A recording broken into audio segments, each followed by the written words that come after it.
Hello, I'm in a 2012 Jeep Grand Cherokee, and today I'm going to show you how to check your oil level. So first you open the hood, and then with the vehicle turned off, you'll find your dipstick here.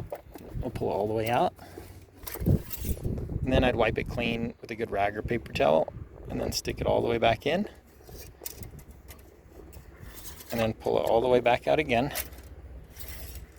And then at this point, on the end of your stick here, if I can get it to focus on it, there's some grid marks. The left side of the grids is your full, and then towards the right is where it's low. So if you're getting really close to the right side here, you'll definitely want to add some oil. That's why it says the word add there if you can see it. But let's say you're low. You need to add some, stick this all the way back in. And then over here, this is where you're going to add your new oil.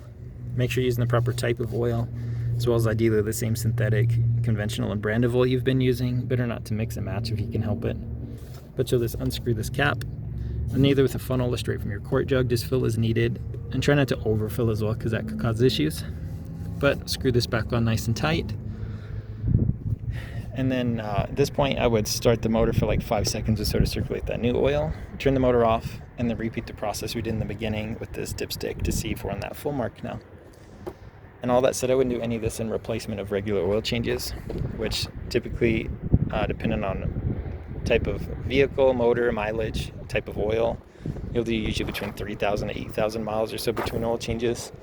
When you do those, you typically put the vehicle on a slight lift so you can get underneath of the oil pan, pull the old oil plug out so you can drain the old oil, replace any oil filters, screw the plug back in nice and tight, and then up here add all the oil recommended for an oil change for your motor type, and then turn the motor on for like 5 seconds to circulate the new oil, turn the vehicle off, and then check again this dipstick, see if we're full. But I hope that's helpful. Hope you have a good day.